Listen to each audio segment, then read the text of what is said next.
Hello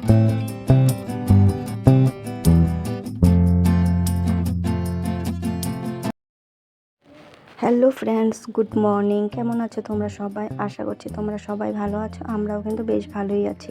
এখন বাজে সকাল 6টা। তো আজকে আমি 6টার থেকে আমার এই ব্লগটা শুরু করলাম। বন্ধুরা, আজকে 6টার থেকে দেখো কতটা রৌদ্র উঠে পড়েছে। তো আমিও এই রৌদ্রের জন্য আমার যেহেতু একচালা ঘর, আর জানলা টালনা দিয়ে চারিদিক থেকে এত রৌদ্র তাপ ঘরে আসছিল, আর এতটা গরম লাগছিল যে আর শুয়ে থাকতে ইচ্ছে করলো না। সেজন্য উঠে পড়লাম। উঠেই তো প্রথম কাজে জানলাটা খুলে বাইরের পরিবেশটা দেখবো। আমাদের বাইরের পরিবেশটা কিন্তু অনেকটা সুন্দর। পাহাড়ি এলাকার পরিবেশ কিন্তু দেখতে অনেকটা সুন্দর লাগে, জানো তো বন্ধুরা। আর আমাদের পাহাড়ের চারিদিকে গাছপালায় ভর্তি থাকে। তো এখন আমি সমস্ত বাসি কাজ কমপ্লিট করে এখন চলে আসলাম ফ্রেশ হয়ে চা নিয়ে ঘরে। তো আমি আর আমার হাজব্যান্ড দুজনে মিলে চাটা খেয়ে নেব সকালের।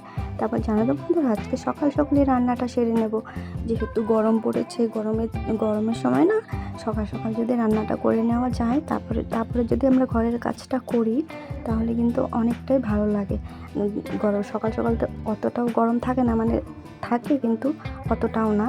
সেই জন্য সকাল যদি রান্নাটা হয়ে যায় না, তাহলে ঘরের বা পরের কাজগুলি যদি আমরা করি, তখন এতটাও মানে খারাপ লাগে না, শরীরটা ভালোই লাগে। তো বন্ধুরা, আজকে বলি তোমাদেরকে কি রান্না করব। আজকে বানাবো হচ্ছে পটল আলু আর ডালের বড়ি দিয়ে তরকারি, আর করব বেগুন ভাজা। গরমে এত পদ রান্না করতেও ভালো লাগে না। আর আজকে আমার শরীরটাও তেমন একটা ভালো না, জানো তো। সেই জন্য খুব সিম্পলভাবে কিছু একটা রান্না করে নেব। আর ছেলে তো এইসব খাবেই না, ছেলের জন্য এক্সট্রা করে আবার আলু ভাজা করতে হবে। তো এখন আমি এই যে সবজিগুলি কুটে নিচ্ছি। আর আমি জানো তো, রান্নাঘরে আর বসে আর কিছু কাটাকাটি করতে পারলাম না, বড় ঘরে চলে আসলাম, ফ্যানের নিচে বসে কাটছি। আর এই যে দেখো বন্ধুরা, আমি কেটে নিয়েছি আলু পটল এসব, আর বেগুন ভাজা যে বড়িটাও নিয়ে নিয়েছি। তো এখন রান্নাটাও শুরু করে দেব। তো এই যে দেখো, এখন আমি তরকারিটা বসিয়ে দিলাম। আর কড়াইটার এই অবস্থা দেখেছো।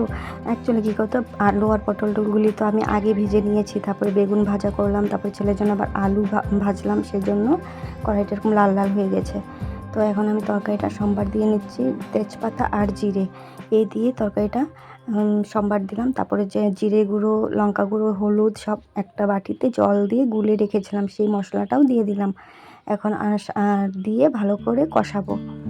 আর বড়িটাও কিন্তু আগেই ভেজে নিয়েছিলাম, পুরো একদম সুন্দর করে ভেজে বড়িটা কিন্তু আমি একটু ধুয়ে তারপরে ভাজি।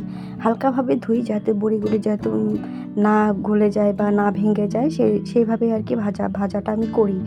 তো এই যে দেখো বন্ধুরা, আমার তরকারিটা কিন্তু আধি রেডি হয়ে গেল। এখন কষামো, আবার ভালো করে কষিয়ে তারপর গিয়ে তরকারিটাতে আমি ঝোল দিব।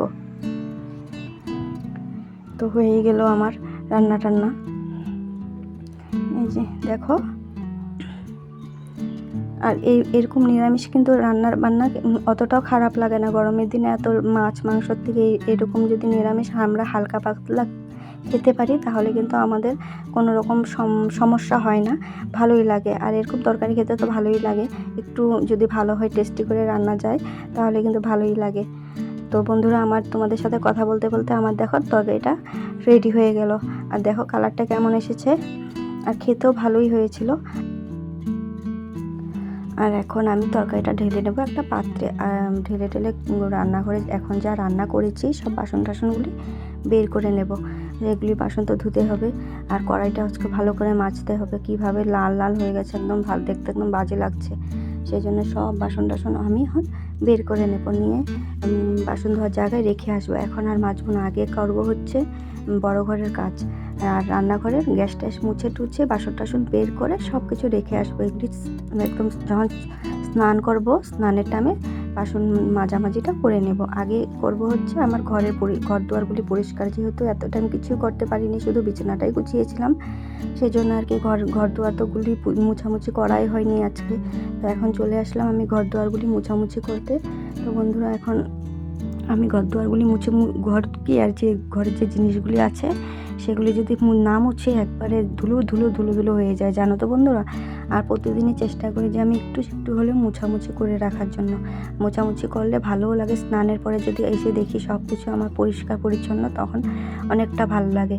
আর ভাত টাত খাওয়ার পরে যখন শুই, তখন কি আমার ঘরের জিনিসগুলি যখন দেখি না পরিষ্কার পরিচ্ছন্ন আছে, তখন নিজের কাছেও অনেকটা ভালো লাগে, মনে শান্তি পাওয়া যায়, তাই না বলো বন্ধুরা। বন্ধুরা, আমরা যদি প্রতিদিনই 15 মিনিট বা 30 মিনিট হাতে নিয়ে যদি এই কাজগুলি করি না, তাহলে কিন্তু আমাদের ঘরদুয়ার অতটা আমাদের ঘরদুয়ার নোংরা থাকবে না, পরিষ্কার পরিচ্ছন্নই থাকবে সবসময়। সেই জন্য আমিও চেষ্টা করি যে সবসময় অন্তত 15 মিনিট কি 30 মিনিট হাতে নিয়ে একটু ঘরদুয়ারগুলি মোছামুছি করে নেওয়ার। সবসময়ই করি, কিন্তু যখন ধরো শরীরটা যখন খারাপ লাগে সেদিন তো আর হয় না, সেদিন তো স্কিপ হয়ে যায়। কিন্তু যখনই আমার শরীরটা ধরো ভালোই আছে, সেদিন কিন্তু আর আমি এইসব কাজ ফেলে রেখে দিই না। চেষ্টা করি যে যতটা আমার পক্ষে সম্ভব ততটাই আমি পরিষ্কার করে রাখি। আর পরিষ্কার পরিচ্ছন্ন ঘর দেখতেও ভালো লাগে, একজন লোকজন আসলেও কিন্তু বলবে যে না পরিষ্কার পরিচ্ছন্ন আছে, আর নিজের কাছেও ভালো লাগে, তাই না বলো। আর বন্ধুরা, আমরা যদি আমাদের মনের মতন যেটা আমরা পছন্দ করি, এই কাজটা যদি আমরা করি, দেখবা ওই কাজটা কিন্তু সুন্দর হয়, ভালো লাগে। আর যে কাজটা আমরা মন দিয়ে না করি, সেই কাজটা কিন্তু একদমই ভালো হয় না, দেখবা। আর আমরা যদি যে কাজটা আমাদের মনে ভাল লাগে, করতে ভাল লাগে, সেই কাজগুলি যদি আমরা করি, মনেও ভাল লাগে আর নিজের করতেও ভাল লাগে, মনে একটা উৎসাহ আসে, তাই না বলো। আর জানো তো বন্ধুরা, আজকে আমার মনটা অনেকটাই ভালো। কারণ বলো কি কও তো, অ্যাকচুয়ালি কালকে এক জায়গায় যাওয়ার কথা আছে। যদি যাই সেই জায়গায় তোমাদের সাথে তো আমি অবশ্যই শেয়ার করব। আর তোমাদেরও অনেকটা ভালো লাগবে যে না, এত সুন্দর জায়গায় তোমাদেরকে আমি ঘোরাতে পেরেছি, বা এত একটা সুন্দর জায়গায়। আচ্ছা, সবটা কালকেই তোমরা ব্লগে দেখবা। এই ব্লগটা না হয় আজকে তোমরা এটাই দেখো। কালকে আমি আসছি নতুন সুন্দর ব্লগ নিয়ে। তো বন্ধুরা, আজকে আমার এই কাজগুলি আমি করে নিই। তারপরে হচ্ছে বাসন টাসনগুলি তো পড়ে আছে, বাসনগুলি মাজবো। আর জানো তো বন্ধুরা, যদি রান্নাঘরের সাথে সিঙ্ক থাকে, তাহলে তো রান্নার সাথে সাথেই তোমার বাসন ধোয়া টোয়া হয়ে যায়। কিন্তু যার নেই, যেমন আমার তো রান্নাঘরের ভিতরে সিঙ্ক নেই বা বাসন ধোয়ার কোনো রকম সিস্টেম নেই, আমার তো সব কিছু বাইরে গিয়ে করতে হয়। তো সেই জন্যে আর কি রান্নার সাথে সাথে বাসন ধোয়াটা আর হয় না। তো বাইরে গিয়ে আমার বাসনটা কিন্তু মাজতে হয়। সেই জন্য সবগুলি বাসন একসাথে আমি জমিয়ে রাখি, তারপরে গিয়ে বাইরে ধুই। এই একটা একটা করে আর রান্নার সাথে সাথে ধোয়া হয় না। যদি রান্নার সাথে সাথে ধরো বাসনগুলি যদি মেজে নেওয়া যায়, তাহলে কিন্তু হাতের কাজটা আরও সুবিধা হয়ে যায়, তাই না বলো। কিন্তু যার নেই সে আর কি করবে, আর মনে তো কষ্ট নিয়ে লাভ নেই। যার যেরকম পরিস্থিতি সে সেইভাবেই চলতে লাগবে, তাই না বলো। তো আমার যেরকম পরিস্থিতি সেইভাবে তো আমাকে মানিয়ে গুছিয়ে নিতেই হবে, তাই না বলো। তো এই যে আমার কাপড়গুলি গুছিয়ে নিলাম। এগুলি আজকে রোদ্র উঠেছে না, তো সকাল সকালে এই কাপড়গুলি বাইরে বের করে দিয়েছিলাম, আর একদম সুন্দরভাবে শুকিয়ে গেছে। আর এগুলি এখন ভাঁজ করে নিচ্ছি, নিয়ে ঘর দুয়ারগুলি মুছে চলে যাব হচ্ছে বাসনগুলি মাজামাজি করতে। তো বাসন টাসন মেজে টেজে তারপরে তোমাদের সাথে পরে দেখা হচ্ছে।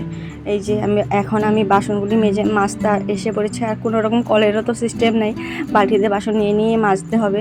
তো যাই হোক, যেরকম আছে সেরকমই ভালো। আমার কাছে এতটুকু যে আছে, এটাই আমার কাছে অনেকটাই। তো আমার যেরকম পরিস্থিতি, সেইভাবেই আমি নিজেকে এইভাবে আমি গড়ে তুলেছি যে এইভাবেই আমাকে এইভাবেই থাকতে হবে, এইভাবেই করতে হবে। ভবিষ্যতে হবে, যখন পারবো তখন নিশ্চয়ই হবে, কেন হবে না। মনে আশা রাখলে সবটাই হবে, তাই না বলো।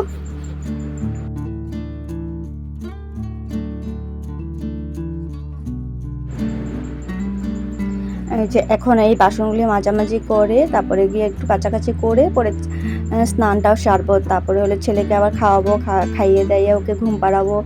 নিজেও একটু শুয়ে বিকালবেলা উঠে পরে তো বিকালের কাজ আছে, তোমরা তো জানোই। বিকালবেলা জল টল ভরতে লাগবো, আরও কত কিছু কাজ আছে, গাছে জল দিতে লাগে। তো আজকে আমার যে বাড়িতে গাছ আমি লাগিয়েছি, সেগুলি গাছে কিন্তু আমার ছেলেই জল দিবে। তো তোমরা দেখবা যে আমার বাড়িতেও কিরকম কিরকম গাছ আছে, বা আমাদের পাহাড়ি পরিবেশটাও তোমাদের সাথে একটু শেয়ার করব। তো দেখো বন্ধুরা, তোমরা দেখতে থাকো। আর বন্ধুরা, আমার ভিডিও যদি তোমাদের ভালো লাগে, তাহলে অবশ্যই চ্যানেলটাকে সাবস্ক্রাইব করে আমার পাশে থেকো। আর নতুন বন্ধু হলে প্লিজ জানিও যে তোমরা কোথা থেকে আমার ভিডিও দেখছো। আর আমাকে একটু সাপোর্ট করো, ভালোবাসা।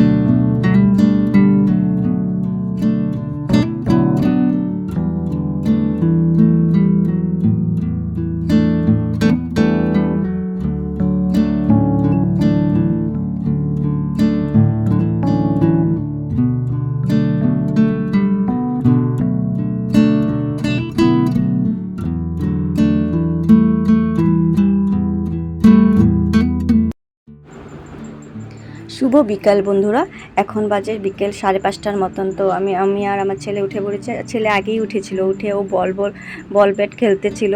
তো হাজব্যান্ডরা চলে এসেছে, এখন ও সাইডে স্নানটা সারছে, আর আমি আর আমার ছেলে আসলাম গাছগুলিতে জল দিতে। তো ছেলে জল দিচ্ছে, বলছে যে আমাকে একটু দেখাও ক্যামেরাতে।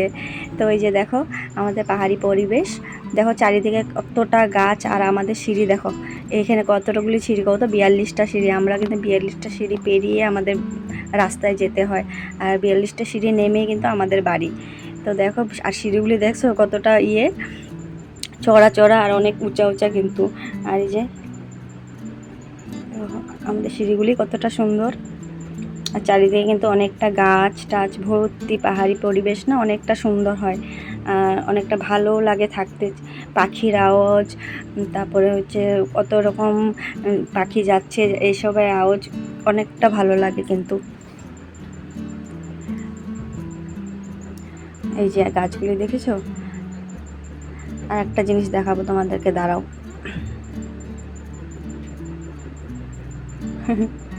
ছেলে খেলছে। আর এই যে দেখো বন্ধুরা, এই যে দেখো আমাদের কুয়াটা, তোমাদেরকে বলেছিলাম না আমি কুয়ার থেকে জল ভরছি। তো এই যে আমাদের কুয়াটা, আর এই সাইডে আমাদের একটা রাস্তা আছে, যাওয়া হয় না। আর এই যে সুপারি গাছ লাগিয়েছে, অনেকগুলি সুপারি গাছ আছে। এখন সন্ধ্যাবাতিটা আমি দিয়ে নিচ্ছি, সন্ধ্যাটা হয়েই গেল প্রায়। তো সন্ধ্যাবাতিটা এখানে আমি দিয়ে নিলাম। তারপরে বানাবো হচ্ছে চা। আমি চা বানিয়ে বাবা মাকে দেবো, আমি খাবো, হাজব্যান্ড খাবে। খেয়ে চাটা, সন্ধ্যাবেলা চা না খেলে ভালোই লাগে না। তো সন্ধ্যাবেলা লাল চাই বানাবো, দুধ চা ভালো লাগে না, দুধ চা খেলে গ্যাস ট্যাস হয়। সেই জন্য সবাই বললো যে না লাল চাই বানাও, লাল চাই খাই সবাই মিলে। তো লাল চাটা বানিয়ে নিলাম। তো বন্ধুরা, আজকের ভিডিওটা কিন্তু আমি এখানে শেষ করছি। সবাই ভালো থেকো, সুস্থ থেকো, আমাকে সবাই মিলে সাপোর্ট করো প্লিজ। নতুন বন্ধু হলে আমার পাশে থেকো, আর সম্পূর্ণ ভিডিও দেখার অনুরোধ রইল সবাইকে। Tata, bye bye.